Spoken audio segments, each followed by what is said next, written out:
Imagine the map control of a strategy game meets the broken builds of an auto-battler. This is our new project. It's an early-stage asynchronous PvP auto-battler where you use the Holy Trinity threat-based systems you know from MMOs to destroy your opponents. Build a town, build an army, and fight real people at your own pace. We can't wait to show you what we've been working on. This is the title screen, not the most exciting, but let's go ahead and jump right into the game and we can get an idea of what we've been up to. So as soon as we press on new game, you'll see now we're in the town screen.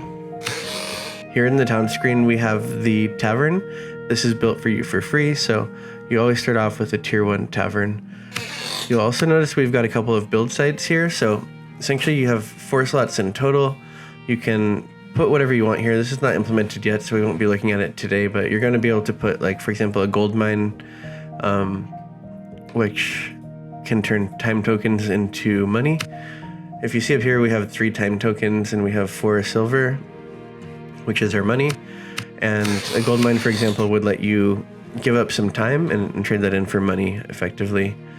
There's a few other things. There's going to be items which you can get at a market. So if you build a market, you can buy items for your units. If you build a library, you can buy spells for the units and abilities. And yeah, there's gonna be a couple more that we have in mind, but for now, let's just jump into the tavern and see what we've got inside here. So as soon as we click on the tavern, you notice that we did have 3 time tokens, and now we've got 2. The idea here is kind of like, imagine you walked over to the tavern, see who's there, see who you can hire and bring them into your army.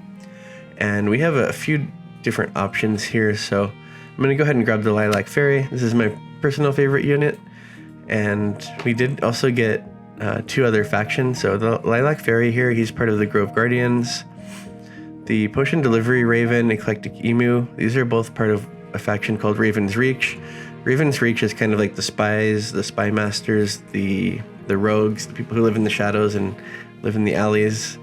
One cool thing that they'll be able to do is, depending how many of the Raven's Reach you have in your army, they may sometimes be able to spy on the ghosts that you're battling in the asynchronous PvP. So yeah, they're my favorite faction, I think, just because I like spies, and it is pretty powerful to be able to spy on your army and on your opponent's armies and see where they're going to go and who they've got in their army.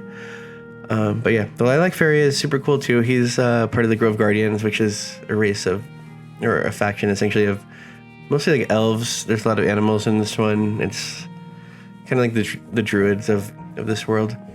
Over here is the Totem Warrior, who's part of a faction called the Primal Cabal. This is going to be like your witch doctors, your shamans, like things like that.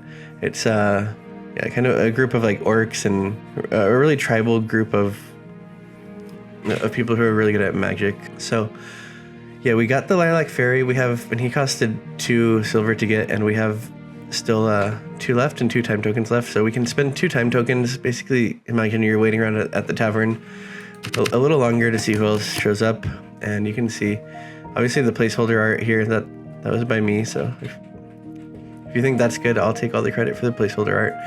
Chris did the actual art, like the Razorback boar, so we'll grab him just because he has a cool picture. So now we have a magic DPS and a physical DPS unit.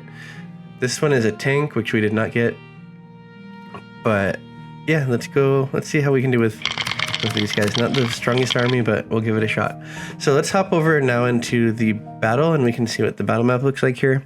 So this is one of the core things about this game that makes it different. It introduces some strategy into the game. So this is a pretty bad map. This is actually a bug we need to fix. These things should not be spawning that close together. This is procedurally generated, and yeah, what I'm going to do is go ahead and drop my party down here. So these are both like placeholder units. We have not done the 3D models on all the units yet. We've only done a couple actually. But yeah, this is the units. You also notice probably the health bar is really low right now. That's not going to be like that. Obviously, that's just like a debugging thing I was doing earlier because I was having some problems with them. But yeah, that's pretty much it. So we take our party, we drop them down here, and we send them, I don't remember, I think I sent them to the well. We can look at the various points of interest. So this one over here is like the farthest right. This is the armory. Basically, if you control this, by the end of the game, you get 9 points for it. and this is going to buff tanks. So all your tanks will get like a 20% damage and defense buff. If you control this next round, they'll get the buff.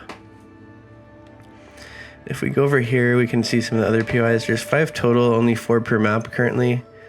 That will probably change, especially in the early rounds. We might just have 1 or 2 in the beginning. This is the archery range. So this is going to be a physical DPS buff if you control that one.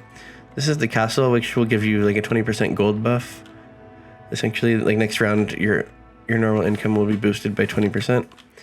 And then the well, which looks a little bit funny because these path nodes are on it right now, but this is it will buff healers. So if you control the well, by the end of the round, your healers will put out a lot more healing next round.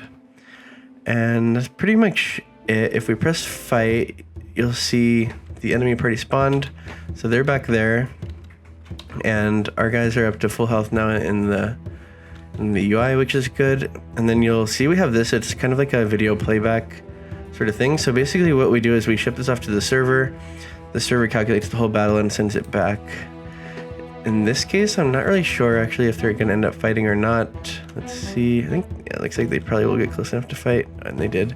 As you can see, Razorback Boar, we lost him really quickly. I like Pharaoh, we lost quickly. We got wrecked. They have Shaman's Apprentice, which is a healer, so that probably helped a lot. We had 2 DPS versus a tank and a healer. So yeah, battle did not go well, but yeah, that's pretty much it. I think this is like one of the cool innovations we're gonna have is a sort of video playback thing. So you can speed it way up if the battles are too slow for you, and then if you want to like pause it at some point, and we've not implemented it yet, but check on like their debuffs or their current state or how much damage they're doing or something. I think that's gonna be a cool feature to be able to play it back. We do have this bug now where once they die, they're just like gone and you can't see them anymore. But yeah, that's pretty much gonna be the game. So it's kind of like you go to the town, you build up your town, you recruit your army, try to get them higher level, get them some good items, get them some spells. Make sure you're managing your economy, both of them, like the time economy and the money economy. You recruit a cool army. You can have up to 4 parties of 4, and yeah, then you take your army to battle, see how they do, get some buffs depending on which POIs you control, and rinse and repeat. And that's pretty much gonna be the game. If you got this far, thanks a lot. Our channel is really small, and it would mean a lot if you could like or subscribe. If you want to come and chat with us a little bit, we have a Discord. We'll put the link in the description for that. Also, check out our website and follow us on socials. And yeah, we'll stay in touch. Thanks a bunch.